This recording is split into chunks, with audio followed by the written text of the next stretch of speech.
परम पावन या महाराष्ट्राच्या मातीला दिव्य तेजस्वी लाभलेलं आध्यात्मिक क्षेत्रातलं एक गोडसरत्न वारकरी संप्रदायाचा सनातन धर्माचा अतूट प्रचार करणारे आध्यात्मिक क्षेत्रातले आधारीव सद्गुरु शेगाव निवासी संत गजानन महाराज नित्याने ठरल्याप्रमाणे याही वर्षी प्रगट दिनोत्सव मोठ्या अट्टहासाने मोठ्या श्रद्धेने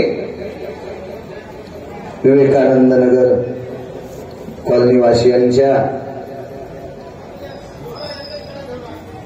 आतुर प्रयत्नातून श्रद्धेतून नित्याचा चालत असलेला हा उत्सव याही वर्षी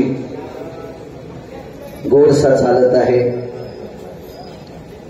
त्या उत्सवामध्ये आजची आलेली माझ्याकडची खरोखरची सेवा भगवान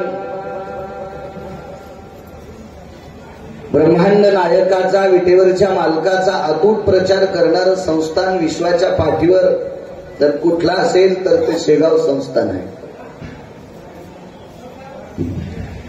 या महाराष्ट्राच्या मातीमध्ये कीर्तन प्रवचन भागवत या अनुषंगाने फिरत असताना एखाद्या तीर्थावर दर्शनाकरता स्नानाकरता जात असताना महाराष्ट्राच्या बाहेर भारत देशातली बऱ्यापैकी संस्थान पाहिली, पण कायमस्वरूपी एक खाली बसले तर बरं होईल। तुम्ही बसा आणि मधल्यांना काही पुऱ्या लागताना बोलायचं काम नाही, बोलू नका ना। तुम्ही रिकामे माणसं बाहेर व्हा ना, तुम्ही काही थोडे स्वयंपाक करणार आहे, तुम्ही तिथे गेले की बोलणं सुरू होत आहे।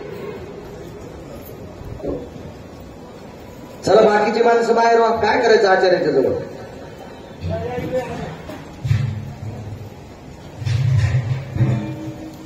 या विश्वाच्या पाठीवर सर्वात मोठा वारकरी संप्रदायाचा प्रचार करणारं संस्थान म्हणजे शेगाव। एखादं संस्थान अब्जाधीश असेल, खरवानी असेल, निखरवानी असेल, पद्मानी असेल, अगणित संपत्ती असेल, पण या भारत देशामध्ये टाळ मृदंग विना नामसाधनेसाठी वारकऱ्यांना नामधारकाला बसण्यासाठी सतरंजी हे अतूट काम जर कुठून होत असेल तर ते शेगाव संस्थांमधून होते। ते सद्गुरु गजानन बाबा करून घेतात। बाकी तर कितीतरी कामं आहेत, वैद्यकीय क्षेत्रातलं काम असेल, शाळेचं काम असेल, खूप अशी व्याधी आहे, 40-42 50पर्यंत अशी मोठीशी व्याधी आहे सत्कर्माची। त्याच्यापैकी सर्वात मोठं जर काय काम असेल तर या नामाचा प्रचार करणं, धर्माचा प्रचार करणं, हे समाधीत सद्गुरु गजानन बाबा करून घेतात। आणि त्या परम पावन सात्विक तात्विक सदाचारी पुण्यशील या उत्सवामध्ये ऋषीपंचमीचा उत्सव आणि प्रगट दिनाचा उत्सव या महाराज माझ्यासारख्या सर्वसामान्य अल्पज्ञानी गिरगावकराकडे हे सेवेचा योग येतोय, माझं परम भाग्य आहे।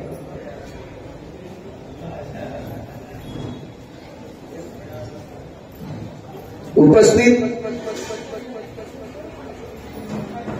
या संस्थांमध्ये कार्यरत असणारी सर्व विद्यमान सदस्य मोठ्या जोमानं, मोठ्या श्रद्धेने, मोठ्या अट्टहासाने काम करतात, त्यांनाही मनपूर्वक धन्यवाद। दरवर्षी प्रसाद वाटत असताना थोडंसं वेगळं वाटायचं, रेलचेल व्हायची। यावर्षी संस्थांनी पुनश्च एक निर्णय घेतला, बसून पंगत द्यायची। खूप आनंद वाटला। आणि असाच संस्थांना भक्तजनांनी सुद्धा सहकार्य करत जा. प्रसाद वाटत असताना ज्याला शक्य असेल त्यानं एक दोन पंक्ती जर प्रसाद वाटत राहिला तर ती सद्गुरू गजानन महाराजांची सेवा असेल.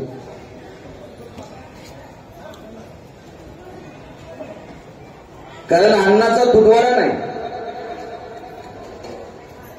या महाराष्ट्राच्या मातीमध्ये, या भारत देशामध्ये एवढं अन्न आहे. अन्नपूर्णेची कृपा आहे. प्रत्येक जण आपोआपल्या घरी तुपात मळलेली पदार्थ खात असेल पण ते अन्न असते. संतांच्या उत्सवात केलेला हा अन्न नसून हा प्रसाद असतो. नुसता प्रसाद नसून महाप्रसाद असतो. या प्रसादाचं एक आगळं वेगळं नाविन्य असतं. आणि हा प्रसाद ज्याला ज्याला वाटण्याचा योग येईल त्यानं तास अर्धा तास सेवा करण्याचा प्रयत्न करत जा. सेवा सर्वात महत्वाची. काही माणसं म्हणत असतील मी भजन करतो. अरे तू भजन करतो पण वागतो किती चांगलं ते सांग. काही काही बायकांना वाटत असेल मी भजन करते, तू सेवा किती करते.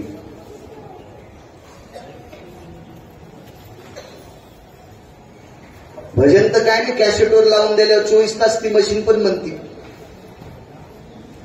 वागणं, सेवा करणं. पंढरपुरातल्या मालकाने द्वापार युगात पांडवाच्या यज्ञात पंतराळ्या उच्चारल्या. त्याच्या तोलामोलात आपण त्याच्या पायाला चिटकलेल्या मातीची बरोबरी करू शकत नाही. आपण किती श्रीमंत होणार आहेत, किती भिकारी होणार आहेत, हे ज्याच्या हातात आहे त्याला जगाचा बाप म्हणतात. आणि तो जर पंक्तीमध्ये यज्ञामध्ये पंतराळ्या प्रसादाच्या उचलीत असेल तर आपण थोडंफार वाटलं तर काय हरकत आहे. नुसते टाईट कपडे घालून फिरणं आपण काय पुढारी येत नाही. ते वेगळं असतं. ते राजकीय क्षेत्रातली माणसं असतात त्यांचं ती वेगळं असतंय. संप्रदायातल्या लोकांनी, त्या लोकांनी या संप्रदायात आलं पाहिजे. त्यांनी थोड्याशा कमरा वाकू दिल्या पाहिजे. आणि इथं जर ज्याच्या वाकत नसत्याल त्याच्या वेल्डिंग होणार. मग त्या घरी वाकू देत नाही. मग ते औषध खाऊन वाकावं लागतात घरी. इतकं मात्र लक्षात ठेवतात. उपस्थित सर्व श्रोत्यांना पुनश्च प्रणाम करतो. यावर्षीचा सेवा करण्याचा योग मला ढळमळल्यासारखा दिसत होता. पण जिथं श्रीमद भागवत कथा चालू आहे, 300-350 वर्षापूर्वीची समाधी आहे, सद्गुरू गोविंद माऊलींचं अधिष्ठान. ज्या अधिष्ठानावर या महाराष्ट्राच्या मातीतल्या असंख्य परंपरा जिथं सेवा करतात, अशा या परमपावन संस्थांना श्रीमद भागवत कथा सांगण्याचा योग माझ्यासारख्या सर्वसामान्य गिरगावच्या बाळूला आलेला आहे. नित्याचं एकची कथा असती. विनंती केली संस्थांच्या लोकांना, कारण ऋषी पंचमी येईपर्यंत मनात हाडाहाडी राहिली असती. बाळू तू गजानन महाराजांची सेवा करू शकला नाही असं मनात असं सारखं राहिलं असतं. पण सद्गुरू गजानन महाराजांनीच त्या संस्थांना आदेश दिला असेल तिथल्या कमिटीला की बाळूचं मान्य करा. आणि मला योग आला. तुम्हा सर्वांच्या समोर बोलण्याचा योग माझं भाग्य आहे. पुनश्च एकदा विनंती करतो, इथे येणाऱ्या सर्व भक्तांनी जास्तीत जास्त सेवा करण्याचं सहकार्य करत जा. तरुण माऊल्यांनी सुद्धा महिलांना वाढायचं काम करा. यावर्षी बसून जेवण्याची पद्धत आहे. उभं राहून प्रत्येक माऊलीच्या हातात ती कधी भाजी सांगते, तर कधी पुरी निसटते, तर कधी ते बुंदीचा प्रसाद, त्याचे दाणे, ते मोती सुद्धा खाली पडतात, पायाखाली जातंय. असं होऊ नये त्याच्याकरता बसून जेवण्याची पद्धत. थोडासा त्रास होणार आहे कमिटीला, त्याबद्दल मीही मान्य करतो. पण त्रासांती प्राप्त झालेलं फळ हे फार विशिष्ट असतंय. म्हणून सर्वांनी जास्तीत जास्त कमिटीला वाढण्याची मदत करा. कारण त्यांनाही असं वाटलं नाही पाहिजे की आपण बसून जीव घातल्याच्या नंतर फार थकलो, असं नाही. ते सद्गुरू गजानन महाराज करून घेतील. चला अभंगावर येतो. प्राप्त प्रसंगी निवडलेला अभंग हा देहूतल्या मालकांचा आहे. या विश्वात सर्वात मोठी कृपा असेल, उपकार असतील तर ती संतांची आहे. उपकार करण्याची व्याधी बऱ्यापैकी आहे. झाडाचा सुद्धा आपल्यावर उपकार. तरुयाम प्रसन्नस्तु यद्दातृत्वाभयस्थितेयां उपकारे परछिन्नायां तरुयां प्रसन्नस्तु साधवे अधिष्ठान स्थितायां. वृक्षामध्ये साधूचा अधिष्ठान आहे. वृक्षाचे सुद्धा तरुचे सुद्धा आपल्यावर उपकार आहेत. तो सुद्धा ऑक्सिजन देतात आपल्याला, सावली देतो तरू सुद्धा.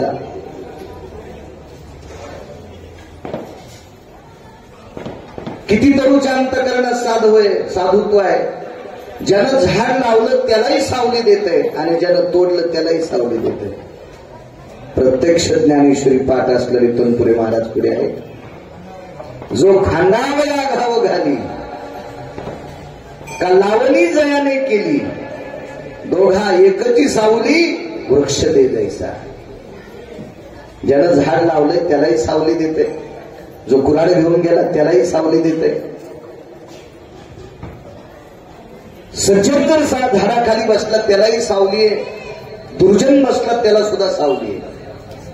झाड सुद्धा संतांच्या यादीत आहे.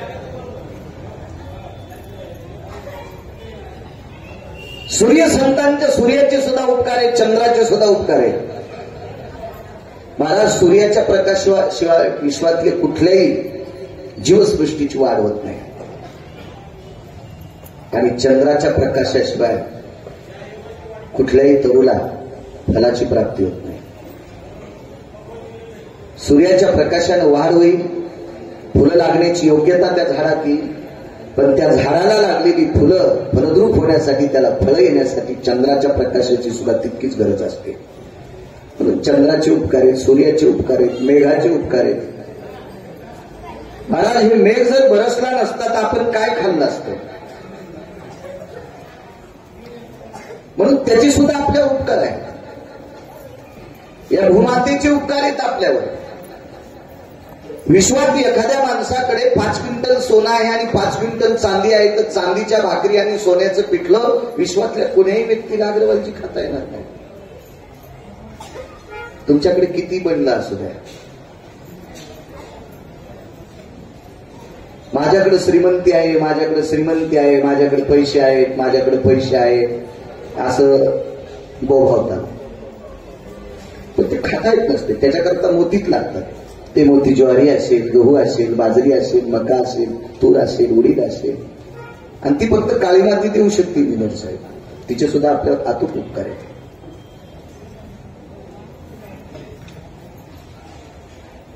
आई वडिलांचे सुद्धा उपकार आहेत. आई वडील सुद्धा उपकार करतात मुलावर. मी असेल, तुम्ही असेल, आपल्या प्रत्येकाच्या आईने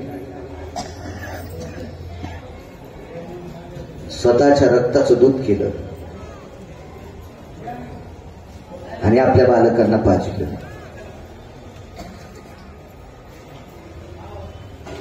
आपण म्हणतो अन्नाचं दूध होते, असं नाही होत, नाही होत.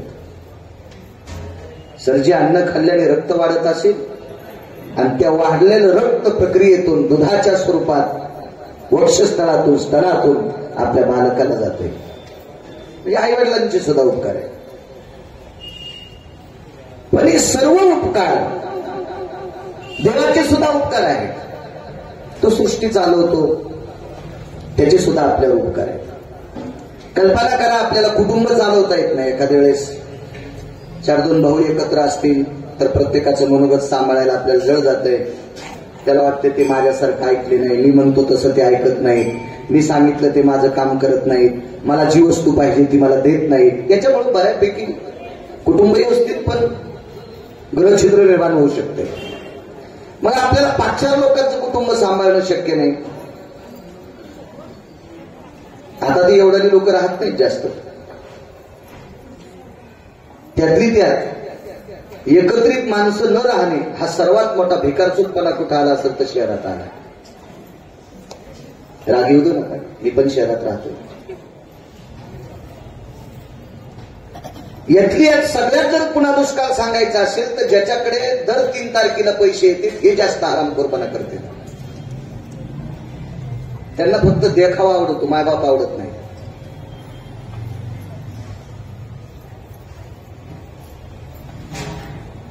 मग आपल्याला कुटुंब सांभाळता येत नाही, विश्वाचा मालक विश्व सांभाळतोय, त्याचे किती उपकार आहे. नाही सांभाळता येत कुटुंब काही लोकांना. मी रात्रीच्या कीर्तनात प्रसंग सांगितले. पोरं होती वाशिमला, एका म्हाताऱ्याला भेटायला गेलो. भागवतात ते म्हातारं परिसरात यायचं, कीर्तनात यायचं. चांगलं बऱ्यापैकी आध्यात्मिक क्षेत्रातलं नाविन्यपूर्ण म्हातार होतं, वजनदार म्हातार. भेटायला गेलो, थकलेली होते ते. त्यांना अण्णा म्हणायचे. निरोप केला शेजाऱ्याकडे. अरे त्यांना जाऊन सांगा इकडे काल्याचे कीर्तने मी येता येतात त्यांना अण्णांना भेटायला येतो. थकलेत म्हणा ते, मागे हॉस्पिटलला ऍडमिट होते. भेटायला गेलो मी. इतका आनंद वाटला त्या व्यक्तीला, इतका आनंद वाटला की बाळू महाराज मला भेटायला आले. मी गेलो भेटायला. स्वतःच्या बाजेवर पलंगावर उठून मागे सरकून तक्क्याला टेकून देऊन बसले. खळखळा डोळ्यातून पाणी आलं.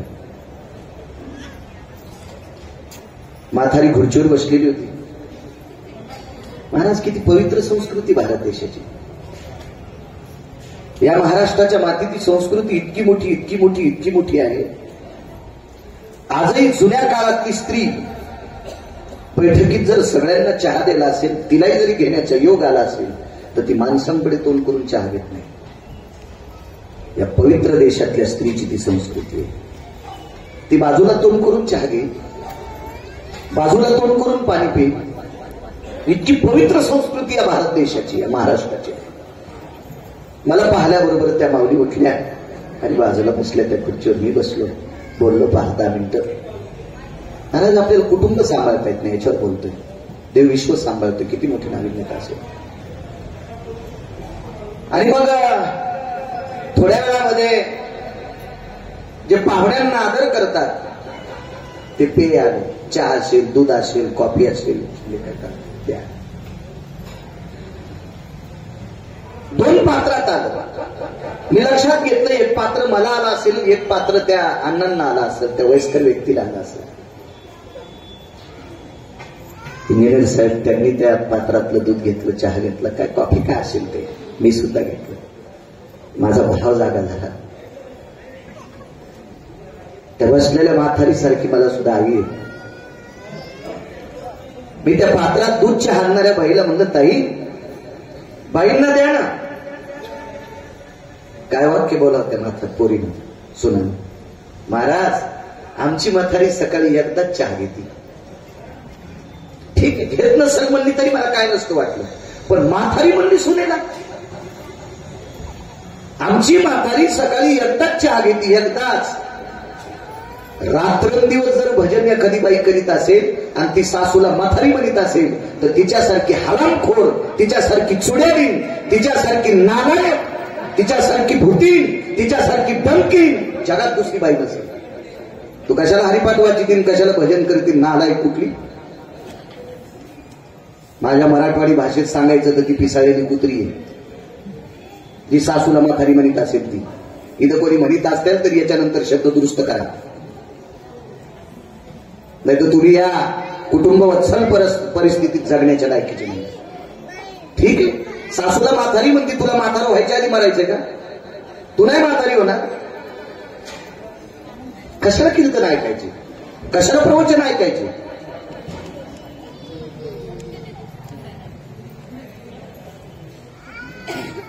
तिला माहित नव्हतं गिरगावकर किती दाढे म्हणून. तिला वाटलं गळ्यात 2-3 माळी गिळी येतात, पांढरे शुभ्र कपडे घालते, हे लोक सांगतील असं ऐकत असेल, असं तिला वाटलं. बुवा महाराज म्हणलं बसा ताई. बसली ती अशी. सासू बाजूला होती शांत. ते अण्णा पलंगावर होते. म्हणलं अण्णा काय वय वय 40-42 एकर जमीन आहे तुमच्याकडे आता? हो महाराज, पाण्याची जमीन.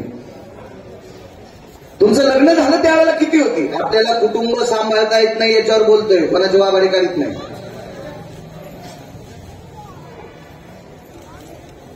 माझ्या लग्नाच्या वेळेस 2.25 एकर जमीन होती महाराज. बर,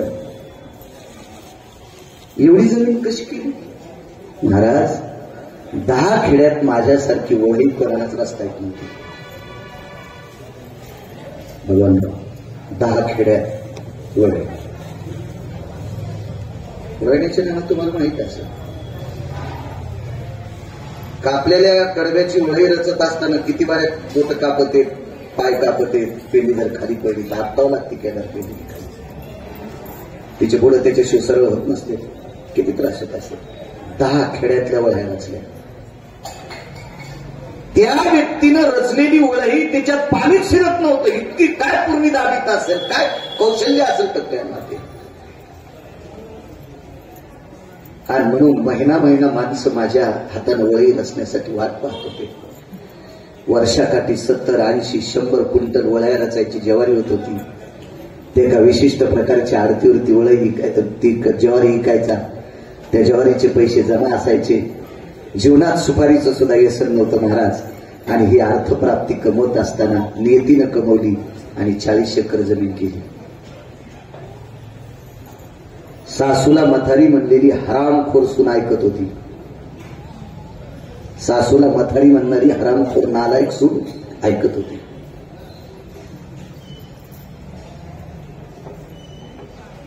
बघ,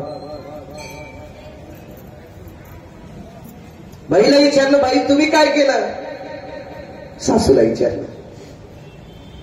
वरिमान करून नाही बोलली म्हातारी. ती जुन्यातली म्हातारी होती. जुन्यातली होती. तिने सांगितलं, महाराज 6:30 मालकाचा डबा करून देत होते. नवऱ्याला मालक म्हणले. आदर वाटला.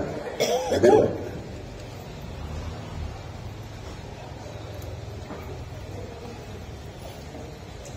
मी नेहमी सांगत असतो, बायका म्हणून त्याला आमच्यावर बॉम्ब का टाकतो? याचं कारण सांगू का? संस्कृती टिकवायचं सगळ्यात मोठं 75% काम जर कोणाकडे असेल तर या भारत देशातल्या स्त्रीकडे आहे. मी महाराज फिरतोय महाराष्ट्रात, लोकांना शहाणपणाच्या गप्पा सांगतो, पण लेकरांना किती बोलतोय? 75% जबाबदारी माझ्या पत्नीची माझ्या लेकरांना मोठं करण्याची आहे.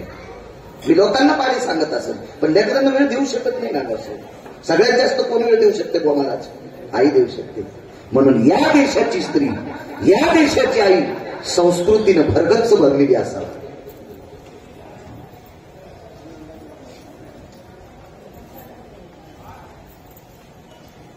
मी म्हणलं, बाई तुम्ही काय केलं प्रपंचात? महाराज 6:30 मालकाचा डबा करीत होते. 6:30 पोरग शिकावा याच्याकरता 7 वाजता घरच्या 2.25 एकर मध्ये खुरपीत होते. आणि 10च्या नंतर इंजिनियर साहेब शेजारच्या रानात ती रोजात काम करायचे. रोजानं. आणि त्या मिळवलेल्या पैशावर पोराचं डोनेशन भरायचं, त्याची फीस भरायची. आणि त्याला क्लास 2 ची पोस्ट मिळाली. माईनं लोकांच्या रानात खुरपिलं.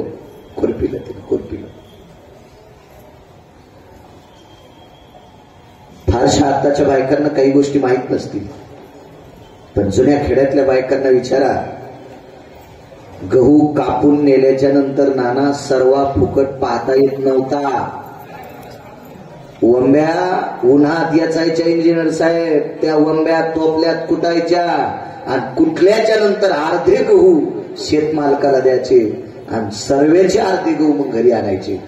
विचारा जुन्या म्हाताऱ्यांच्या. हृदयाला मशीन लावा, ती मशीन जळून जाईल. जुन्या म्हाताऱ्याला विचारा, मावड्याला काय पाहिला असेल त्यांनी तो काळ.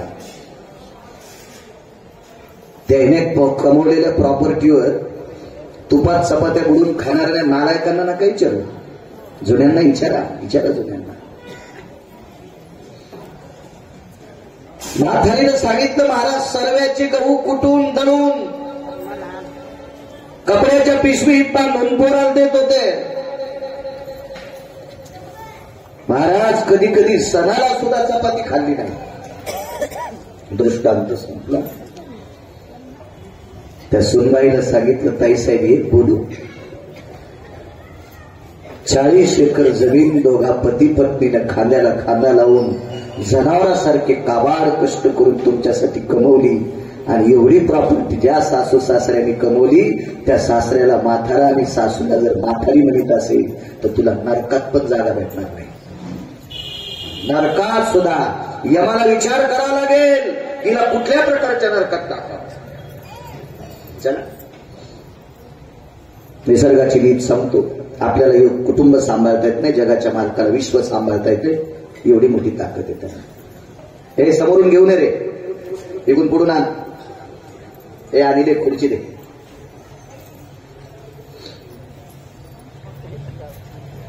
विश्व सांभाळायची ताकद जगाच्या मालकात, त्याचे सुद्धा उपकार आहे. पण मूल्याचं मापन करा. आई वडील जरी उपकार करत असतील तरी 40 एकर जमीन 2.5-3 एकरची कमवली असेल तर इंजिनियर साहेब कोणासाठी कमवली? मुलांसाठी, शेजाऱ्यांसाठी नाही. केले उपकार भगवान, पण कोणावर केले? लेकरावर केले. देवही उपकार करतो पण सगळ्यावर करत नाही. तो भक्त भक्तावर करतो. भक्ता राखे पायापाशी, दुर्जनाशी संवारी. तो कोणावर उपकार करत नाही. मेघाचे उपकार आहेत. मेघ हा बरसत असताना, पाऊस पडत असताना पुरावा आहे मालकांचा. मेघ हा काळी माती बघत नाही, बस असताना खडक बघत नाही, समुद्र बघत नाही, हगणदारी बघत नाही. नाही विचारित हगणदारी से शेवटी बसा बसा बसा. शेवटी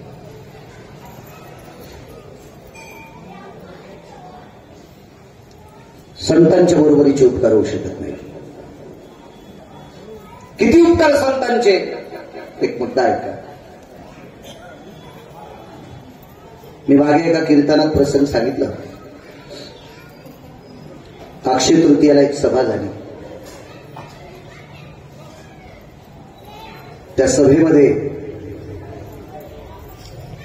मेन जर कोणी बोलणार असेल, जसं आजच्या प्रवचनात मी मेन आहे, मग बोलणारा मी आहे, ऐकणारी तुम्ही आहात मुख्य, तसं त्या अक्षय तृतीयाच्या सभेत सर्वात अग्रगण्य मोलाचं बोलणारा कोण असेल? धर्माविषयी प्रेम, देशाविषयी प्रेम, या भूमातेविषयी प्रेम ज्या व्यक्तीच्या अंतःकरणात होतं त्या व्यक्तीचं नाव होतं लोकमान्य टिळक. अक्षय तृतीयाला सभा होती.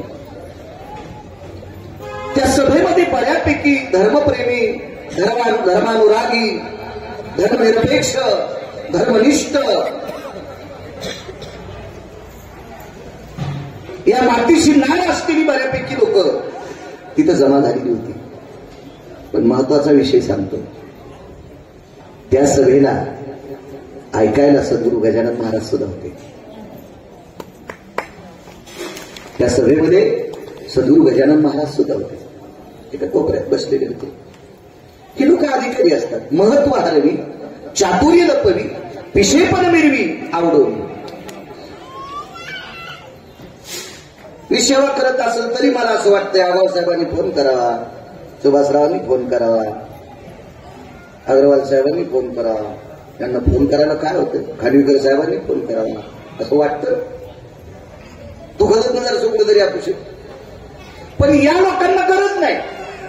यांना गरज नाही आपल्याला मोठं म्हणा किंवा काय आपली स्तुती करा, कारण यांना पंढरपुरातल्या मालकांनी मोठं केलेलं आहे. ते इतकी मोठे, आपली काय पात्रता आहे त्यांना मोठं म्हणायचे ना? आपण मोठं म्हणलं ती मोठी होत असतात का? आपल्यालाच मोठं होता येत नाही तर त्यांना काय मोठं करणार आहेत आपण? ही वेळ अधिकार तत्वावरची लोक आहेत. पूज्यता डोळ्यामध्ये खाली, स्वकीर्ती कानी नाही कानी. हा आणलाय चांगला गुलाबाची फुलं आधी करून घालून छानसा गिरगाव करायला घालायला.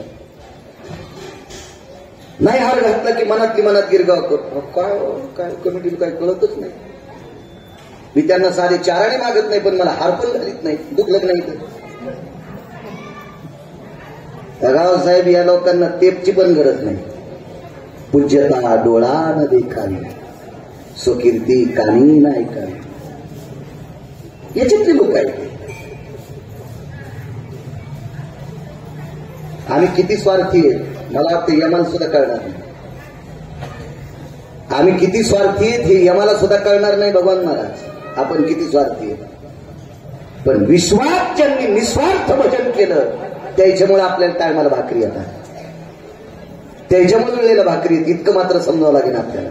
ते ज्ञानोबाराय असतील, ते तुकोबाराय असतील, ते नाथबाबा असतील, ते नामदेवराय असतील, ते सावता बाबा असतील, ते शेना महाराज असतील, ते संत नरहरी महाराज असतील, ते रविदास महाराज असतील, ते कबीर महाराज असतील, ते मीराबाई असतील, त्या जनाबाई मुक्ताबाई सखुबाई असतील, ते लतीफ शाह असेल, सजन नावाचा खातिका असेल, निवृत्तीदादा असतील, सोपान काका असतील, ही आधारीव संत असतील. लक्ष्मी पुढे सारखा मागच्या जागा कमी पडते, सारखा पुढे. या लोकांमुळे तात्विक सात्विक यांनी परमार्थ केलाय. म्हणून आम्हाला त्यांचं नाव घेतल्यामुळे विश्वात किंमत मिळते, त्यांच्यामुळे किंमत मिळते.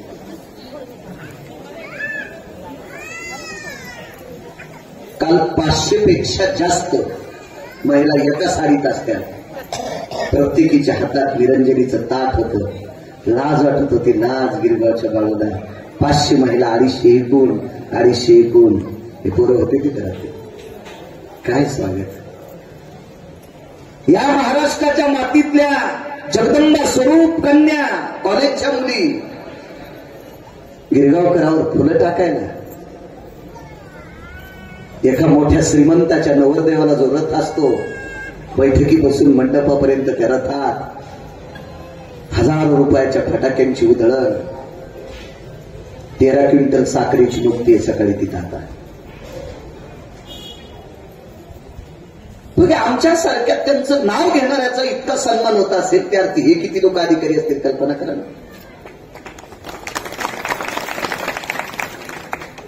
महाराज बापाचा सन्मान करायला लाज वाटते पोराला.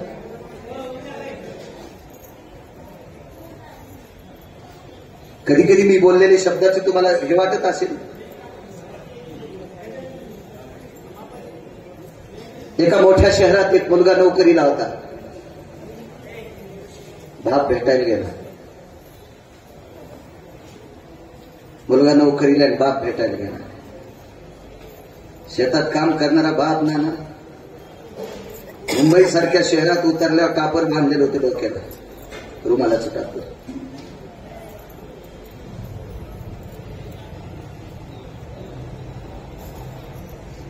घराचा पत्ता माहित नाही. ऑफिसमध्ये वडील गेले. ती परिस्थिती पाहिल्याच्या नंतर लोकांना वाटलं असेल साहेबाकडे याचं काही काम असेल. कोणी किंमत देत नव्हते मुलीचं. पण थोड्या वेळानं त्या व्यक्तीने एका व्यक्तीला सांगितलं, आतमधल्या साहेबांचा मी बाप आहे.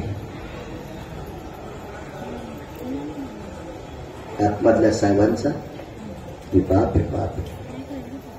आता साहेबांचे वडील म्हणलं, तो सेवक आतमध्ये गेला. सांगितलं, साहेब आपले वडील आले. खिडकीचा एसी चालू होती. खिडकीचा काच लोटला टपल्यांना आणि खिडकीतून पाहिलं आणि सांगायला येणार सांगितलं, अरे नाही आमच्या शेतातलं मुली. तो चपराशी येऊन सांगतो, काय तुम्ही खोटं बोलता राव, तुम्ही बाप आहे म्हणले, ते तर म्हणले तुम्ही मुनी नाही. तसंच म्हातारं गाडीत बसलं, घरी आलं. 1/2 लिटर रोगर पिलं नाही.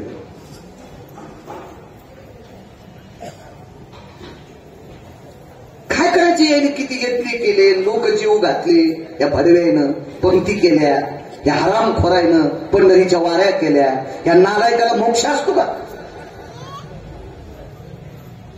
आहे का ती फळ नाही त्याची परत्र पुसे शिकाय. जो इथं संसारात नीट वागण्याच्या योग्यतेचा नाही, त्याला परमार्थात येण्याची लायकी नाही. तो येऊ शकत नाही परमार्थात. समाजाने त्या सभेमध्ये मुख्य वक्ते लोकमान्य टिळक होते. लोकमान्य टिळक होते. आणि सभेमध्ये देशाविषयी तळमळ असणारे एक वाक्य वापरलं, स्वराज्य हा माझा जन्मसिद्ध हक्क आहे. स्वराज्य हा माझा जन्मसिद्ध हक्क आहे आणि तो मी मिळवणार. त्यावेळी खुर्ची द्या. अग्रवाल साहेब खुर्ची द्या.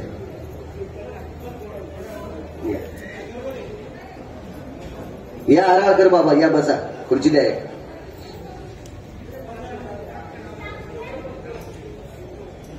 हे वाक्य या भारतातल्या मातीतल्या लोकांना आवडलं. आवडलं वाक्य. आवडलं कोणाला नाही माहिती की नीरज साहेब, या देशावर राज्य होतं इंग्रजाचं, गोऱ्या सरकारला ते आवडलं नाही.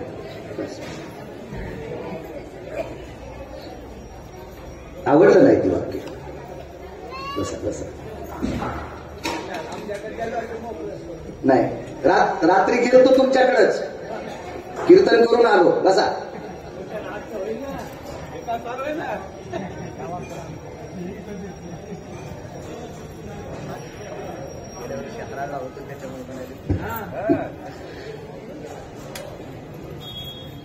पेनबोरीला होतं यावर्षी, पेनबोरीला. हो, विदर्भातली माणसं, जुनी व्यक्ती.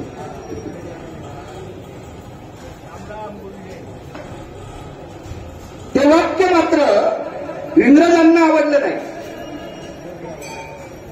आणि त्या इंग्रज अधिकाऱ्यांनी लोकमान्य टिळकांना बेड्या ठोकल्या. त्यांना कलम कोणती होती? 124.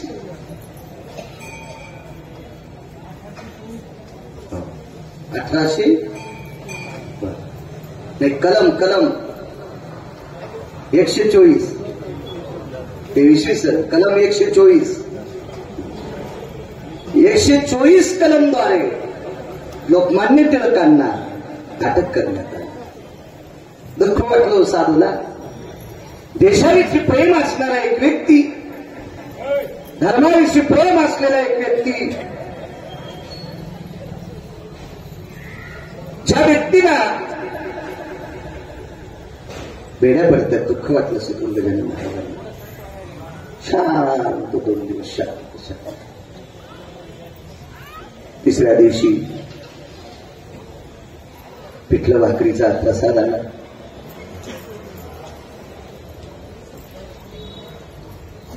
सद्गुरू गजानन महाराजांच्या पुढ्यात पात्रात ते पिठलं आणि भाकरी ठेवली.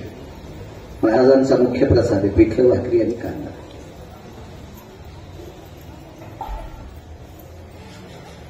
आमच्या लोकांना पिठलं भाकरी खाऊ घातले किती नाकात वार बसले. भिकार चोट लोक येत होते, त्यांनी महाराजाला पिठलं भाकर केली. अहो, ज्या साधूमुळे पूर्ण महाराष्ट्रात आज अब्जानं लोक जेवते. लाख शब्द चुकीचा आहे. अब्जानं खरव निखरवानं लोक जेवते. त्या साधूला पिठलं भाकरी आली होती. मोठ्यांचं राहणं साधं, मोठ्यांचं खाणं साधं, मोठ्यांचे कपडे साधे. त्या मधल्या भंगिऱ्याले नाद असतो. हे मधले जे उघडे असतात का, हो, कपडे पाहिले असं वाटतंय याचा आजोबा मंत्री होते का 10 वर्ष आणि बायको 17 व्हायच्या मिरच्यात मरायला. नुसती मोकार टेकन चौकीत लुगडे येतो. नुसता त्या खावा कपडे घातल्यावर त्याच्या जवळून गेलं तर अंग फाटन इतकी तरी ताईट. आणि याला जगी ती त्याची बायको. लाज वाटायला पाहिजे याला जगण्यासाठी. यानं समुद्र पाहायला पाहिजे बडव्यानं. मोठी लोक एकदम साध्या अवस्थेत राहतात. साध्या. तुम्ही ज्ञानोबरायांचा पोशाख बघा, तुकोबरायांचा पोशाख बघा, निवृत्तीदारांचा पोशाख बघा, नामदेवरायांचा पोशाख बघा, सावता महाराजांचा पोशाख बघा. काय साध्या परिस्थितीतले लोक. पण विश्व त्याच्या ताब्यात येतो, जगाचा मालक यांनी सांगितलेलं काम ऐकत होता. इतके अधिकारी ते लोक असतात. आता 15 मिनिटं बोलू नका.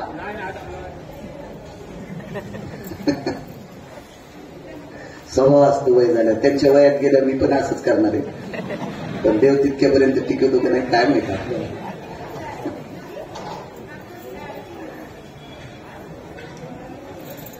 पिठलं भाकरीचा प्रसाद आला. खावट नव्हता. आग्रह केला भक्तांनी आणि पिठलं भाकरीतल्या प्रसादातला थोडासा प्रसाद बाजूला काढला आणि त्याच्यातला काही भाग सेवन केला आणि तो शेष भाग होता. भाकरी, पिठलं, कांद्याची काचोडी एका पेपरमध्ये, एका पात्रामध्ये, पंत्रावळीमध्ये गुंडाळली आणि एका महाराजांवर नितांत प्रेम करणाऱ्या एका व्यक्तीला सांगितलं, हा प्रसाद कारागृहामध्ये लोकमान्यानं देऊन टाका. उपकार सांगते उपकार. आणि एक चिठ्ठी लिहिली. सद्गुरू गजानन महाराजांनी एक चिठ्ठी लिहिली त्या प्रसादात आणि तो प्रसाद लोकमान्याला दिला. त्या जेलरची परवानगी घेतली. कारण नालायक सरकार होतं ते. किती हरामखोर होतं सांगू तुम्हाला. कारण इंग्रजांमध्ये 3 अधिकारी इतकी भरवी होती त्याच्यातला इतका एक नालायक होता. त्याच्या इतकं पिसाळलेलं कुत्र पण वाईट नाही. इतका हरामखोर होता. कारण सेनेमध्ये फौज फाट्यामध्ये सैन्य हिंदूचं होतं आणि या हिंदूच्या सैन्याला मानसिक त्रास द्यावा म्हणून या हरामखोर इंग्रज सरकाराने काडतूसाला गायीची चरबी लावली होती. आणि काडतूस हे दाताशिवाय तुटत नसते. ते नखानं किती तुटणार आहे. तुम्ही नखानं तोडायचे, तुम्हाला ते फेकायचे काडतूस. त्याच्यामुळे ते इतक्या वेगात दातानं तोडावं लागायचं आणि त्याला चरबी मात्र गायीची असायची. गाय आपल्यासाठी पवित्र. मलाही तुमच्या आशीर्वादाने लवकरात लवकर गायीची सेवा घडावी. येत्या गुढीपाडव्याच्या आधी त्याचं उद्घाटन व्हावं. नानांच्या शेतात तिथं गोशाळा केली मोठी. लवकरात लवकर मला ही सेवा घडावी असा आशीर्वाद द्या. माल आहे भरपूर. मालाच काय ताण नाही.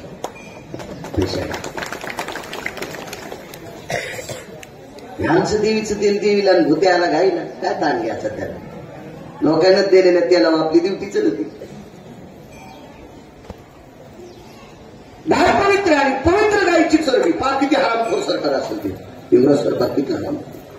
गायीची चरबी लावली आणि दातानं ते तोडावं लागायचं. मी याच्याकरता सांगतो हे किती नालायक लोक होते.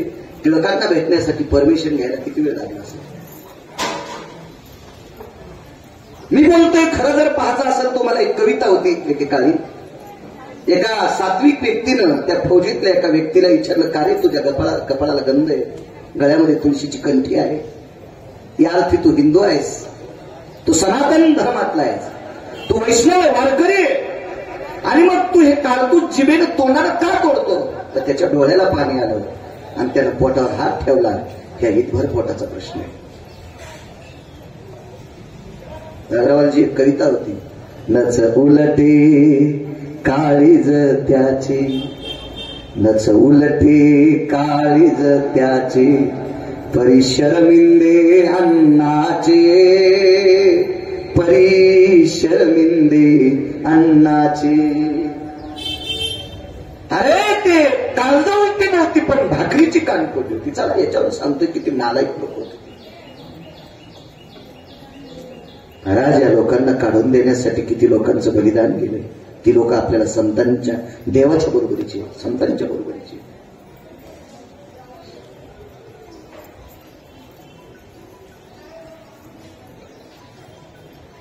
आणि परमिशन घेतली आणि प्रसादाचा पुडा कारागृहात दिला. लोकमान्यांनी बघितले प्रसाद देणारा कोण होतं. मी सद्गुरू गजानन महाराजांचा अनुयायी आहे, त्यांचा उपासक आहे, त्यांचा भक्त आहे. मोठी लोक मोठी असतात. प्रसाद आणून देणाऱ्याच्या आधी दर्शन घेतलं. ज्यानं प्रसाद आणून देतात पहिलं त्याचं दर्शन घेतलं. वंजळ केली, वंजळीत प्रसाद घेतला. पाहत होता इंग्रज अधिकारी. दार लावून घेतलं. प्रसादाचा पुडा सोडला. त्या प्रसादात चतकोर अर्धी भाकरी होती, त्याच्यावर थोडंसं पिठलं होतं आणि त्या भाकरीच्या खाली एक चिठ्ठी होती. त्या चिठ्ठीवर लिहिलं, जाऊ दे, देशासाठी काम करतोस, त्या मायभूमीसाठी काम करतोस, या पवित्र राष्ट्रासाठी काम करतोस. तू सुटशील न सुटशील हे मी करू शकत नाही, पण चंद्र सूर्य आहे तोपर्यंत तुझी कीर्ती अजरामर राहील. मनात बसून काहीतरी काम करत राहा. आणि तितक्या चिठ्ठी करता सद्गुरू गजानन महाराजांनी दिलेल्या 2 ओळीच्या चिठ्ठीमुळे गीता रहस्य नावाचा ग्रंथ लिहिला. चंद्र सूर्य आहे तोपर्यंत आज तो ग्रंथ गाजलेला आहे. कोणाची कृपा आहे? संतांची. काय सांगू आता? संतांची. अप्रतिम उपकार आहेत संतांचे. या सृष्टीवर अमोघ उपकार जर कोणाचे असतील तर संतांचे आहेत. वेळोप्रसंगी वेळोवेळी संत विश्वाचा उद्धार करीत गेले. तुमच्या माझ्यासारख्या सर्वसामान्यांचा उद्धार करीत गेले. तुम्हाला एक माहिती असावा, ही संत जर जन्माला आली नसती तर तुम्ही आम्ही माणसं म्हणून जगलो नसतो. हा तर दोन शब्द आहे, जाऊ द्या. आपण कोण्या झाडाचा पाला आहे देवच माहीत झाला नसता. देवाचं देवपण जर कोणी साजरं केलं असेल तर संतांनी केले. कुळीची हे कुलदेवी केली ठावी संताने. या विश्वातली कुलदेवी जर कोणी ठावी केली असेल तर संतांनी केले. मालक एका ठिकाणी मोठ्या आवेशात बोलतात, आमुचिया भावे तुझं देवपण, आमुचिया भावे तुझं देवपण, एका विसरवणी राहणासी. मालक म्हणतात, देवा अरे आमच्यामुळे तुला देवपण आहे, नाही तर तू वैकुंठात बसला असता लक्ष्मीला गप्पा. विश्वाला जर तू माहीत झाला असेल ना देवा तर आमच्यामुळे माहीत झाला. देवावर सुद्धा या संतांचे अमोघ उपकार आहेत, अमोघ उपकार आहेत. किती पैसे असल्यावर सुख भेटतंय सांगता येईल एखाद्याला?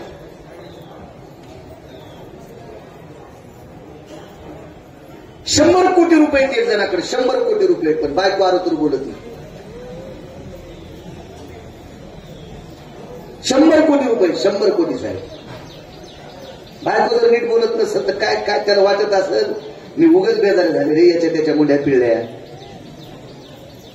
फुकट सह्या केल्या नाही, टेबला घालून सुटकेशी घेतल्या, 100 कोटी रुपये कमिले, हिच्यासाठी 7 फेरे घेतले, अंतरपट सुटला, अख्खं जीवन हिच्यासाठी राबवायलो, तरी पण ही मला नीट बोलत नाही. मग सुख आहे का पैशानं? 500 कोटी रुपये तर पोरग बुठार पण घरी येते. 500 कोटी रुपये, 500 कोटी, आणि पोरग एक संध्याकाळी येताना एकच बुट पायात आणते.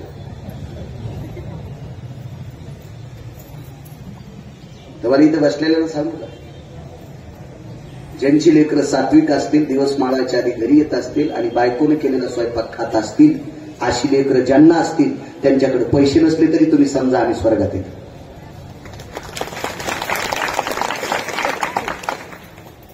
कोट्यावधी रुपये बायकोने केलेला स्वयंपाक खात नाही, ती बिचारी नुसती दुर्डीकडे पाहत बसती, टोपल्याकडे पाहत बसती,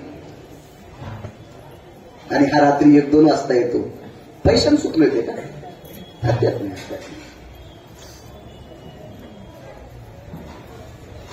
मी रात्री एक प्रसंग सांगितला. 1984ला मुंबईला एका कॉलनीमध्ये एक तमाशा वाजला एक तमाशा. 1984ला मला काही कळत नाही, मला मोठ्यांचं ऐकायचं नाद आहे. 1984ला त्या तमाशातली नृत्यांगना होती भगवान महाराज, विठाबाई नावाची. तिचं नाव होतं विठाबाई. आठवलंय का? नाही तुम्हाला माहिती आहे, आठवतं म्हणलं की हे लगेच म्हणतं तुम्ही पाहिला का? तिचं नाव होतं विठाबाई. वा, तुम्हाला तर पक्कच माहिती आहे आता.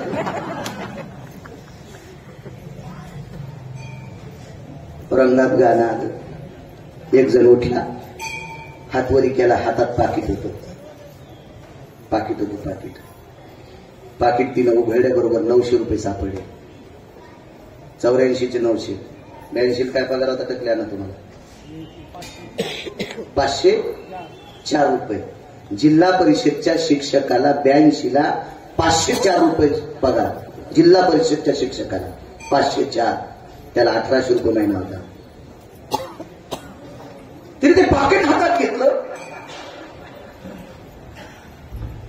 आणि ते ठेवलं तिला. पण तिला थोड्या वेळा लक्षात आलं, आपण याला विचारावं. परत बाई तमाशातली असली तरी तमाशा वाईट नसतो, तुम्ही जाणारे हरामखोर असता. तमाशाला कसं काय वाईट म्हणता? तुम्ही तिथे जाणारे हरामखोर असता. दारूचं दुकान वाईट नाही, तिथे जाणारे हरामखोर आहेत. एखादी दारूची बॉटल तुम्हाला म्हणली का, हिरे रावसाहेब, हिरे तात्यासाहेब, हिरे नानासाहेब, हिरे अण्णासाहेब, हिरे काकासाहेब, हिरे भाऊसाहेब, हिरे दादासाहेब, अशी एखादी बॉटल म्हणली का तुम्हाला? नाही. इथं जाणारी बडवे. एखाद्या क्षेत्राला नाव ठेवायचं नाही नाव ठेवायचं. तिथं जाणारी मूर्ख. मला सांगा, पात्राचा काय दोष आहे? एका बाईनं स्वयंपाक निष्ठेने केला, गावरान तुपातला प्रत्येक पदार्थ केला, प्रत्येक पदार्थ गावरान तुपातला गेला. लाईट गेली, लाईट गेल्यामुळे तिने दिवा लावला, दिवा होता राव केलचा आणि दिव्याची वात बारीक झाली म्हणून तिने हातांवरी वात केली. हात धुवाव का नाही? हात धुतलाच नाही. वाढताना त्याच हातानं शिरा वाढला, त्याच हातानं पोळी वाढली, त्याच हातानं भात वाढला. स्वयंपाकाचा दोष आहे का? हिचा नालायकपणा येतो. हिने भरका हात लावला ना, म्हणून एखाद्या जागेचा दोष नसतो, आपण तिथं नालायकपणा करतो. आपण सोहळ्याला जातो, वारीमध्ये जातो म्हणून तर थोडीशी देवाचा विसावा आल्याच्या नंतर एखादं झाड बघा वाटतं, मग त्या झाडाखाली जा वाटतं. झाडाचा काय दोष हो?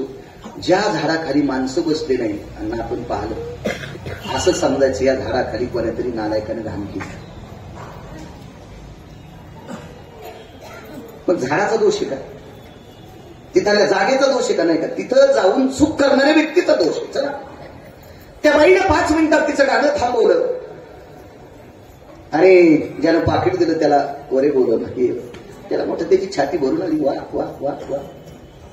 त्या काळामध्ये नृत्यामध्ये आणि गायनामध्ये अधिराज्य कमवणारी विठाबाई मला स्टेजवर बोलवती. ते बसण्यात आला आणि तिने विचारलं, का रे याच्यामध्ये 900 आलं बोलली ती, त्याच्यात 900 रुपये, तुला पगार किती? 1800.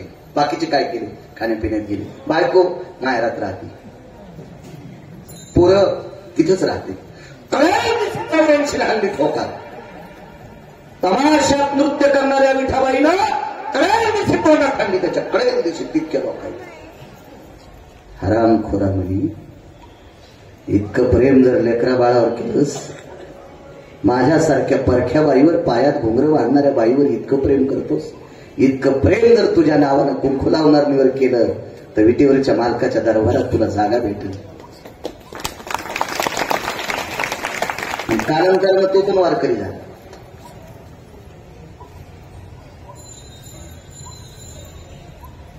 चला,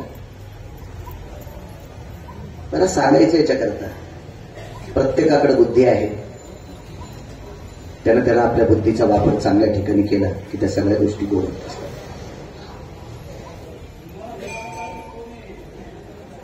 त्याला तितक्या वेळापर्यंत सुख वाटत होतं, पण ज्या वेळेला तोंडात मारली त्यावेळेला कळालं आपलं सुख इकडं नाही, आपलं सुख तिकडे आहे. तुम्ही कुठल्याही गोष्टीत जा, तुम्हाला सुख प्राप्त होणार. देवाकडे गडगंज श्रीमंती पण सुख नव्हतं. लोक सुखाच्या शोधात आहेत. तुम्हाला वाटतं का पैशावाली माणसं सुखी असतात? नाव सांगत नाही, 527 एकर जमीन मी डोळ्याने पाहिली आणि 527 एकर जमीन संपलेली सुद्धा डोळ्याने पाहिली. शेवटी त्या माणसाचा अंत्यविधी गावातल्या लोकांनी केला. 527 एकर गोदाकाठची जमीन. लक्ष्मी कसकशीचं पोत आहे. बाकीच्या धान्याच्या पोत्याला थोडंफार छिद्र सहन होईल, धान्य थोडंफार गळण राहील, पण खसखशीच्या पोत्याला दाबणाचं जरी छिद्र पाळलं तरी त्याच्यात खसखस राहत नाही. आणि कुठे गळाली ही बॅटऱ्या लावल्या तरी दिसत नाही. तिचं नाव लक्ष्मी. हिच्याची हुज्जत घालायची नाही. महाराज, ही तुमच्या आमच्याकडे 527 काय कोणी श्रीमंत असाल, लक्ष्मी त्याची पत्नी आहे. लक्ष्मी त्याची पत्नी आहे. तो किती श्रीमंत असेल, पण नुसती पत्नी नाही, ती पाय धुवावयाच्या दैवा पात्र झाली. आईसाहेबांनी दास्यत्व पत्कारलं विटेवरच्या मालकाचं. लक्ष्मीने दास्यत्व पत्कारलं. इथं बसलेल्या कोणाही किती बी पगार आणू द्या होत्या ना, किती बी पैसे आणू द्या, मी पण त्याच्यात, मी सुद्धा त्याच्यात. इथं गेलेल्या प्रत्येक व्यक्तीने बायकोला म्हणायचं, हे दासी जेवायला वाढ, हे दासी आंघोळीत पाणी टाक, हे दासी अंतरून टाक, हे दासी पाणी घे ग, हे दासी तो ग्लास घे ग, हे दासी ते प्लेट घे ग. आणि आठवड्याच्या नंतर आठवडाभर असं म्हणा तुम्ही, 9व्या दिवशी तुमची बायको काय करेल ते मला फोनवर सांगा. म्हणू शकतो का आपण बायकोला दासी? म्हणता येते. विश्वाच्या मालकीनं खरोखर दास्यत्वाचा स्वीकार केला की पाय धुवावयाच्या दैवा पात्र झाली. आणि डेकोरेशन नाही बरं, त्याच्या मागचा वाचा ना, मागचा अभिमान सांडवणी पांडवा.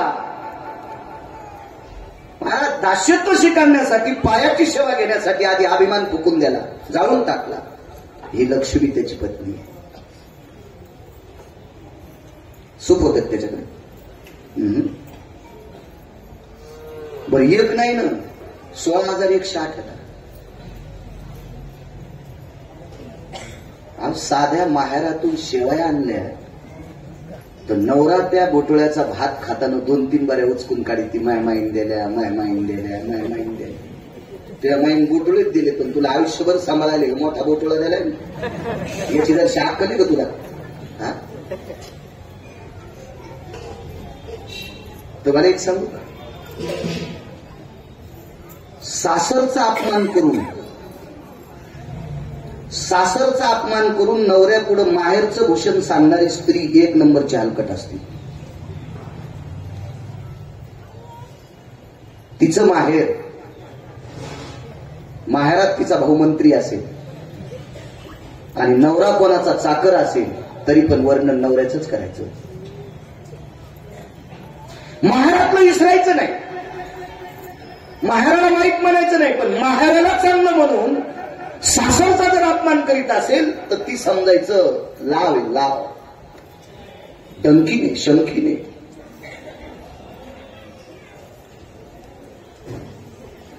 तुम्हाला माहिती असावा 1425 गडी होते बापाकडे. मला नाही वाटत इतके कोणाकडे असते. 1425 गडी, आणि असले तरी त्या तत्वात सांभाळले नसतील. गड्याचा दर्जा काय होता माहितीये का? पहाटे मालकाच्या घरी आल्याबरोबर, दारापुढे बूट काढल्याबरोबर, आत गेल्याबरोबर पहिला चांदीच्या पेल्यात दूध येत होतं. आताचे तर मालक गडी ठुतेन पण द्यायचं, रक्त काढते, त्याला कधी दूध पिती देते. 1425 गडी. काही पैशावाल्याला इतका गर्व, कर्मचाऱ्याला इतका त्रास देतील, काम नसलं तर ते विना त्याच्या करायला देतील. आणि माणसाला ते विना घेता येत नाही. ते बाहेर नाद असतो, ते देवाने गुण दिलेला आहे, ते खालीच सटकतो ते विना. याला घेऊनच फिर. हे नौकराला बेजार करणाऱ्या मालकाला यायचे पोरं नथारपणी फुकून देते. बाजाव नियतीचा फटका फार विचित्र असतो. त्या नियतीच्या फटक्याच्या नादी लागायचं. एवढं श्रीमंत माहेर, सासरी उमर खाण्याचा योग आला. हो, उमर खाल्ले,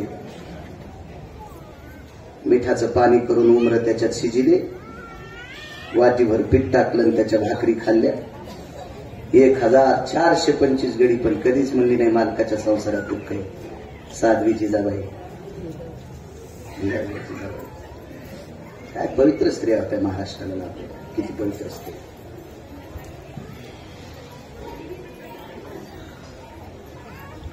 $16,160 पत्न्या. एक बायको किती श्रीमंत सांगू देवाची. आपण नुसत्या भैमुगाच्या शेंगा आणल्या. महाराज माझ्या आईने दिल्यात.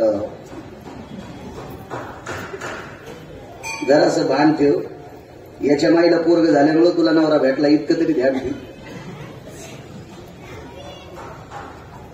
तू तिकडे गंगाच्या कडीलाच बसली असती माळ घेऊन जप करीत.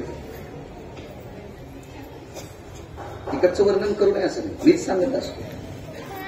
जुन्या काळातली माऊली सासरीमध्ये शेण लावत असताना, सासरमध्ये परसात शेणाच्या गवऱ्या लावित असताना वारं सुटलं की त्या वाऱ्याला संकेत विचारायची.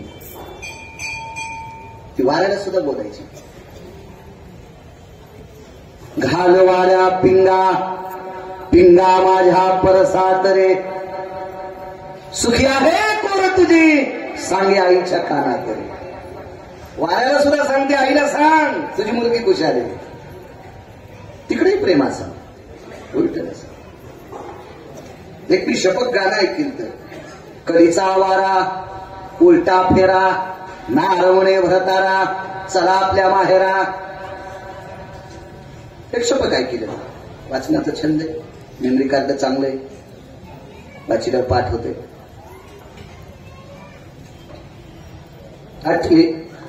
21 क्विंटल 78 किलो 43 तोळे सोनं देणारा मणी माहेरातून आणला. सत्यभान काय श्रीमंती असेल. अहो, या मालकाने काशीला अक्रूर घाट बांधला, अक्रूरेश्वर लिंगाची स्थापना केली. 45 वर्षांना सत्र केलं काशीला. उरलेल्या सोन्यात एका वारकऱ्याचं गाव सोन्याचं बांधलं. गाव सोन्याचं बांधून सोनं उरलं तर मसनवाटा सोन्याचा केला. सुदामदेवाचा वारकऱ्याचा मसनवाटा सोन्याचा केला. किती श्रीमंत देव, पण सुख नव्हतं. कोणी सुख दिलं? संतांचे सुख झाले या देवा, मन होनी सेवा करी त्यांची.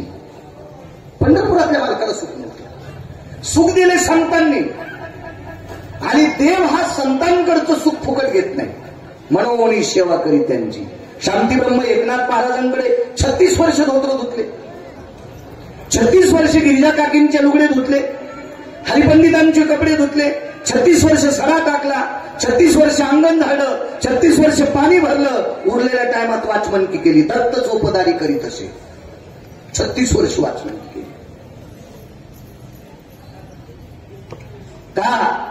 कारण देवाला सुख संतांनी दिलं. या सुखा कारणे देव वेडावला, वैकुंठ सोडवून संत सदनी राहिला. संत सुख देऊ शकतात. सुखवशे ह्याची ठाई बहुपाई संतांच्या. सुख जर सुखानं जरी एखादा ठाव घेतला असेल, ठाव तो त्या संतांच्या पायावर सुख आहे. इथं सुख प्राप्त होत असतं.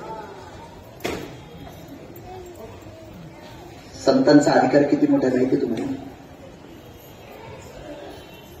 देव प्रारब्ध बदलू शकत नाही. तुम्ही भगवान शंकराला रोज पोतभर वेगवा, पंढरपुरातल्या मालकाला पोतभर मंजुळावा, पुण्य वाढेल. प्रारब्ध दोघांत ताकद नाही बदलायची. हे दोघेही तुमचं प्रारब्ध बदलू शकत नाही. का? कारण यांना तुमच्या बायडाट्यासारखं चालावं लागतं. कर्मे श्रीराम वनवासा गेला, त्याला 14 वर्ष 27 दिवस बिना चपलाचं फिरावं लागले. ते तुमचा काय बायडाटा बदली? योग घडला सीतादेवी 6 महिने 26 दिवस राक्षसीच्या दाताचा वास घेत तिला बसावं लागले. ती काय तुमचं प्रारब्ध बदली? कर्मे दशरथ योगे मेला, देवाचा बाप, देवाचा बाप. 4 पुत्र राया दशरथा, 4 मुलं असताना एकही जवळ नाही पाणी पाजायला. शेवटचं ते काय तुमचं प्रारब्ध बदल? प्रारब्ध बदलायची ताकद संतात आहे. देव जो करू शकत नाही ते संत करू शकतात. त्या गावात नारद जायचे. त्या गावात नारद गेले की नारदाला आदर आतिथ्य व्हायचं. तिथं फार मोठी ताकद. 2 मुद्दे सांगतो तुम्हाला, एवढं पूर्ण करतो 15-16 मिनिटात. पुन्हा एकदा सांगतोय, जास्तीत जास्त वाढायचं सहकार्य करा. फार गडबड करू नका. काय करणार आहेत आपण घरी तरी जाऊन? ह्या संतांच्या दरबारात अर्धा तास जर गेला ना आपला, तर याची नोंद विटेवरच्या मालकाच्या दप्तरात होती, याची काशीतल्या मालकाच्या दप्तरात नोंद होती. याची 3000चं काम केलं. आणि संसारात आपण किती काम करायला होतो, किती काम करायला होतो.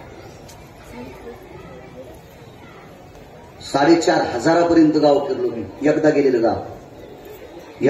गाव. कोणासाठी बेजार झालो? पोरासाठी. ते म्हातारपणी मला त्यानं पाकिटात घालून विकून म्हणजे बरं. आमच्यावर घेतल्यावर तुमची लई खसखस पिकली. तुमचे पोरं तुकाराम महाराजाची चुलते आहेत का? माझं जर इतकं वाईट निघेल तर तुमचं काय करीन याचा ध्यानात ठेवा. मला सांगायचंय का आपण इतकं बेजार होतो संसारासाठी. कधी कधी थोडा वेळ देवासाठी काढायचा. मला इतकं संकट होतं. आज मी सोय लावली होती. आदरणीय प्रसाद महाराजांना सांगितलं होतं आजचं कीर्तन करा. त्यांनी होकार द्यायला दुसरीकडचं कीर्तन पण घेतलं नव्हतं. पण माझ्या मनाला एक मळमळी होती.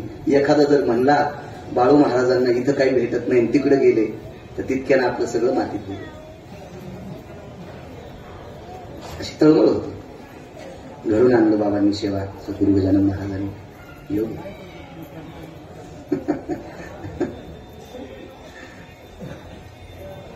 नारद एका गावात मुक्कामाला जायचे. दादा ऐकू आले ना?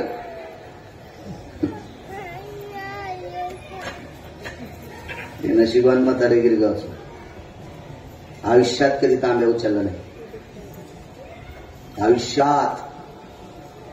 आणि पण कधीला गेला. नशीब घेऊनच यावं लागतो. नशीब घेऊन यावं लागतं.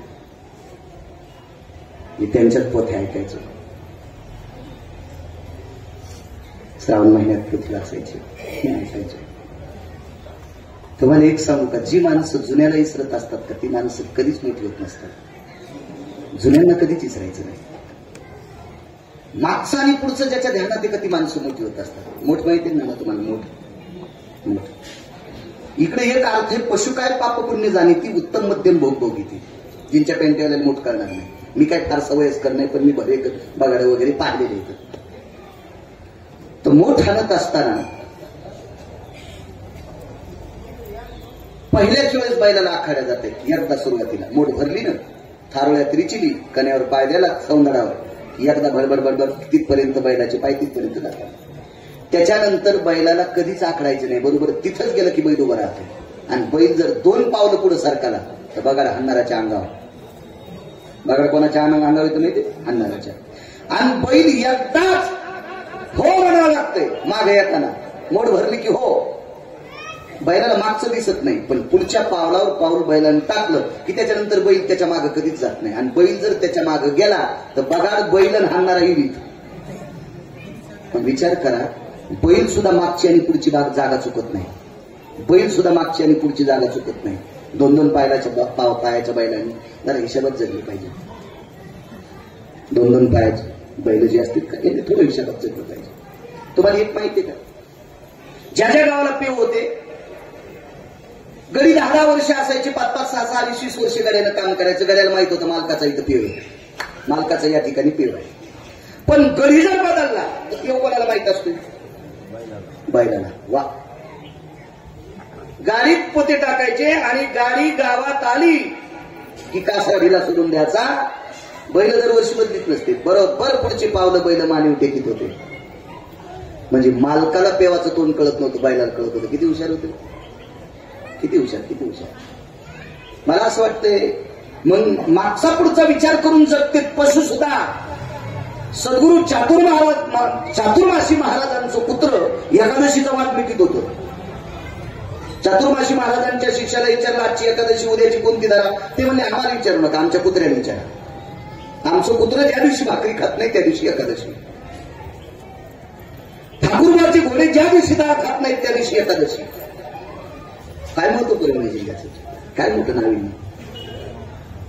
रयतीचे राजा छत्रपती शिवाजी महाराज यांच्याकडे वाघ ह्या नावाचं कुत्र आधी इतिहासात त्याचं नाव आहे. महाराणा प्रतापाचा घोडा चेतक आधी इतिहासात नाव आहे. कृष्ण आणि विशाल नावाच्या घोड्यांचा इतिहासात नाव आहे.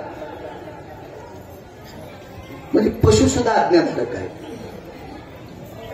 संध्याकाळचं कीर्तन होतं, म्हातारी कीर्तनाला निघाले, कुत्र गेटमध्ये तुला त्याला सांगितलं का बया आम्ही कीर्तनाला चाललो, दार सांभाळ. गेटमधून उठलत नाही. आणि पोरानं मागच्या जुन्यातून 6 पोती सोयाबीन येते. आता कुत्र चांगलं का पोट्ट चांगलं? पोरानं माघारीत मागच्या गेटमधून कंपाऊंडून पोते फेकले माग. किती कुत्रे आज्ञाधारी असतील बघा. काय वागण्याची शैली किती मोठी असते. काय नाव आहे. चला, नागच्यांचा कधी अनादर करायचा नाही. मी नेहमी विनोदात सांगत असतो, ज्या सासू सासऱ्याने दुष्काळामध्ये 1 टायमाची भाकरी कमी खाल्ली, चांगले कपडे घातले नाही, खूप दागिन्याचा हव्यास केला नाही, कुठं फिरायला गेले नाही आणि आपल्यासाठी प्रॉपर्टी कमी द्या, त्या मायबापाला म्हातारपणी विसरायचं नाही. त्याच्यासारखं भजनच कोणतं नाही. कुठलं नाही भजन, कुठलं नाही भजन. महाराष्ट्र बाळू महाराजांना डोक्यावर 1 आठवडा जात नाही की मी रथात बसत नाही. 1 आठवडा जात नाही की मला एखादा रथ बसायला नाही. पण मी जर टकल्या अण्णा आमच्या माईला नीट बोलत नसेल तर सगळं मातीत गेलं, सगळं मातीत गेलं. बाळ्या तुला ग्रंथ किती पाठ आहेत हरामखोरा, तुला शास्त्र किती पाठ आहे, श्लोक किती पाठ आहेत, संत चरित्र किती पाठ आहे, लोक तुला किती मानते, तू नालायक आहेस. सगळ्यात मोठं माझं दैवत ती माझी माय.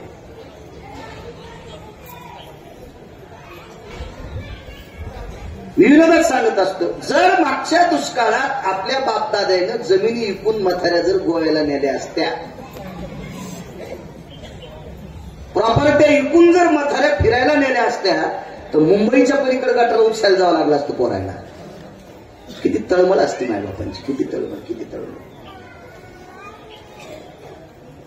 विश्वाच्या मालकाला सुख संतांनी दिले.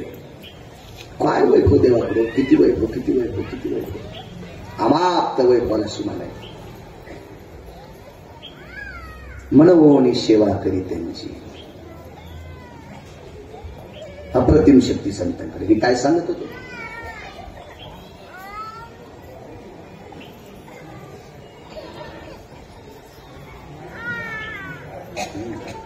नारद वा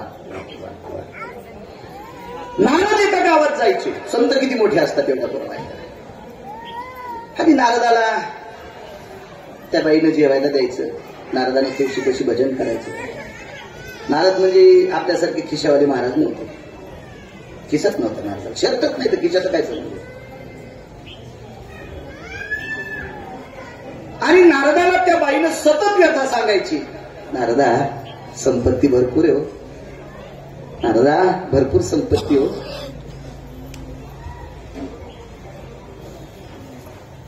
पण वाड्यात लेकरू खेळत नाही. नारद वैकुंठात गेले आणि वैकुंठात गेल्यावर तिन्ही देव एकत्रित होते. काशीतले मालक होते, पंढरपुरातले मालक होते आणि ब्रह्मदेव सत्यलोकाचे मालक होते. तिन्ही लोकांपुढे आपला प्रस्ताव मांडला. देवा अहो ती बाई गावरान तुपातले पदार्थ मी भजन केल्यावर खाऊ घालते आणि त्या बाई लेकरू नाही. तिन्ही देवांनी सांगितलं 7 जन्मात नाही. तर या जन्मातलं काहीच काय नाही. 7 जन्म पुढचे 6 जन्म होणार नाही. नारद पुन्हा आले म्हणले बाई जीव घालायचं तर घाल जाय नाही तर नको घालू बाई, पण तुला 7 जन्म आपत्ती. ती म्हणली महाराज असो नसो पण वारीला जाताना आमच्याकडे जेवायला येत जा. आमच्याकडे जेवायला येत जा. ठीक आहे. मग त्या गावामध्ये असं सद्गुरू गजानन महाराजांसारखं मंदिर होतं. त्या मंदिरामध्ये मुक्कामाला 10 तास संन्याशी आले. जुन्या काळातले संन्याशी, भगवान शिवशंकराचं भजन करणारे संन्याशी, धुनी लावणारे संन्याशी होते, अविरत मालकाचं भजन करणारी संन्याशी होती, धर्मावर निष्ठा असलेली संन्याशी होती. असे 5-25 संन्याशी आले.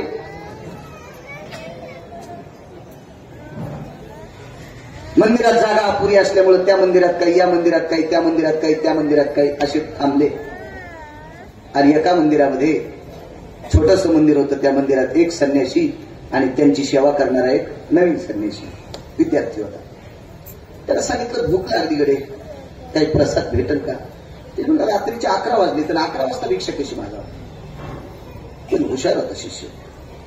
ते गावात गेला आणि गावात जात असताना रस्त्यानं सगळ्यांची आता कडे लावलेल्या आहेत. संन्यासानं जर रात्री कडी वाजली तर दोघं हाणायचे नाही का. संसारिक माणसाची कडी रातच्या वाजवायला, तुला रातच्या येण्यासाठी काय गरज आहे. म्हणून त्याने एक उपयोग केला. एक भाकर देईल तिला एक पोरग होईल, एक भाकर देईल तिला एक पोरग होईल, एक भाकर देईल तिला एक पोरग होईल. ते हिंदी भाषेत होतं. एक रोटी देगा उसे एक बच्चा होगा, एक रोटी देगा उसे एक बच्चा होगा. आता नारदाला जीव घालीत होती ती बाई होती. 5 भाकरी केलते आणि मालक काही कामानिमित्त बाहेर गेले आणि ते वेळेला न आल्यामुळं तीही जेवली नाही. ती पण जेवली नाही. लय सोंगड्या काय काय बायका बाबा 20 सोमवार धरते आणि त्याच्या आधीच जेवली. म्हणले बाजूंचा पत्या गावात त्यापेक्षा भितडावर मी पाल करी भजन करीत फिरी ती आपली टाळाचं पाणी करी आणि मालकाच्या आधी सोमवार सोडी ती. तुला समुद्रात टाकल्यावर माशा पण खाच्या नाही सोडेल मी. कशा असं त्यात बघा मी तुम्हाला बोलायसाठी 4 फेब्रुवारी 2019 मला पंढरपुरातल्या मालकाने यमानं सांगितलं यमा गिरगावकरला वापस कर नाही तर मी मेलतो. 4.5 तासानं डॉक्टरनं घोषित केलं आजीवंत. भीती वाटत नाही बोलायची. चूक करत नाही याच्याकरता भीती वाटत नाही.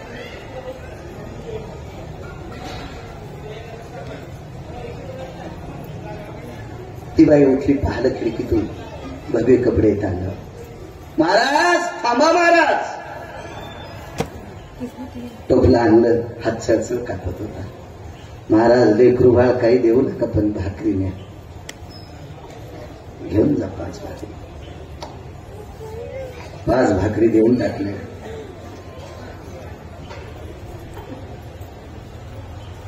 लोणचं दिलं, चटणी दिली, काय असेल थोडंसं. संध्याकाळी भुईमुगाच्या शेंगा असतात सगळं ते.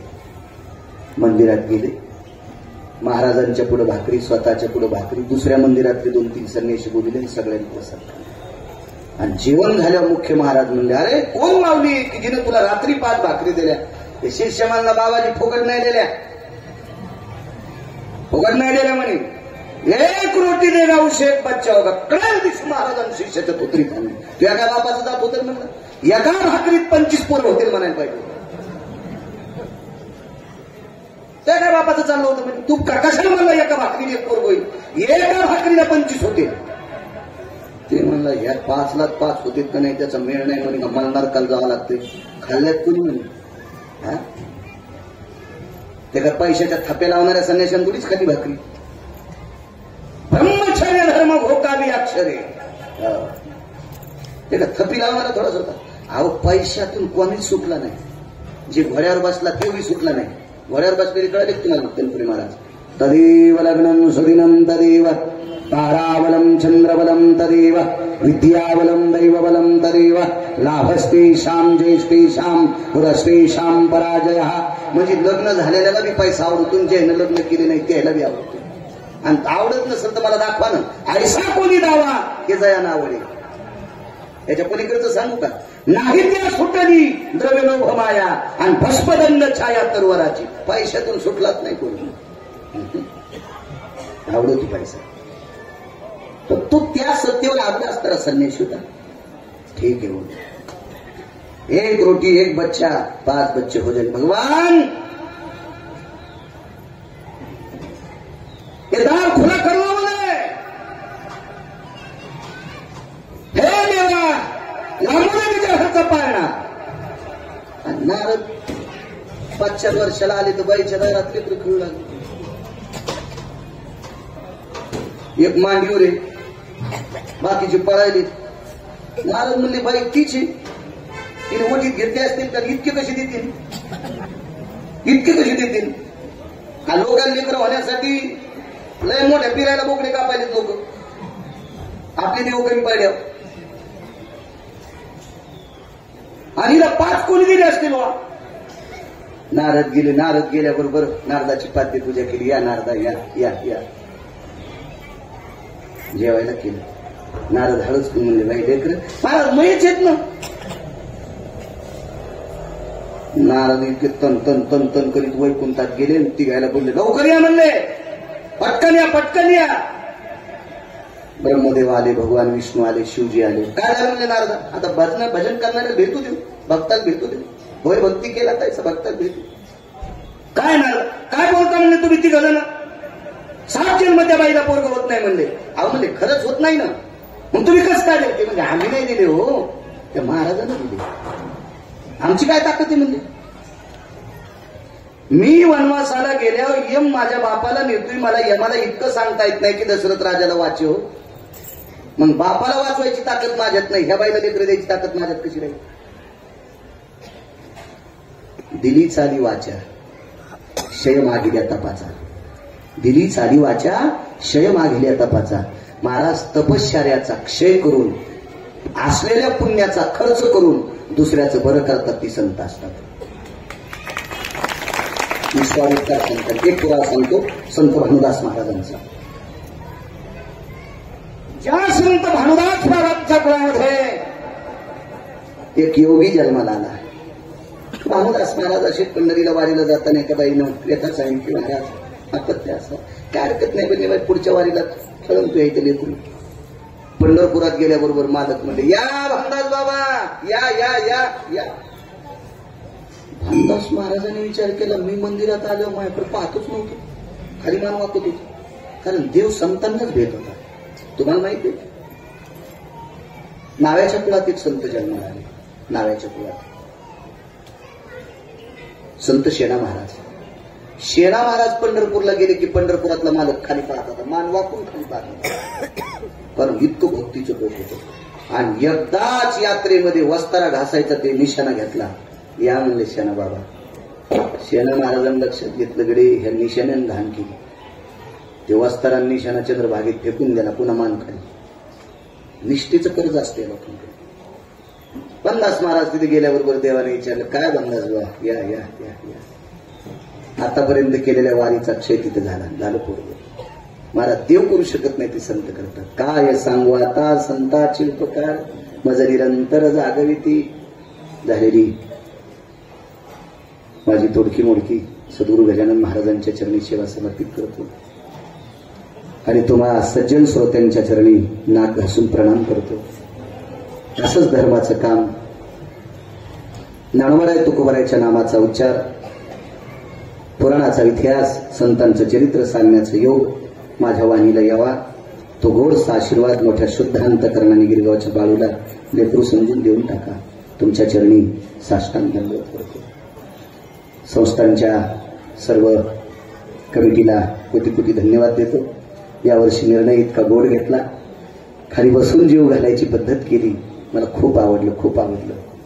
येणाऱ्या ऋषी पंचमीला फार मोठा आगळा वेगळा उत्सव आपण करू आणि तो उत्सव आपल्या हाताने सद्गुरू गजानन महाराजांनी करून घेऊ, हीही त्यांच्या चरणी प्रार्थना करतो. माझ्या मायमावल्या असतील, पुरुष असतील, आबालवृद्ध असतील, सर्वांना दंडवत करतो. मला जळकोट तालुक्यात कथेला जायचंय, म्हणून तुमची रजा घेतो. ज्यांना शक्य असेल त्यांनी वाढण्याचा प्रयत्न करा. विठ्ठल विठ्ठल विठ्ठल विठ्ठल.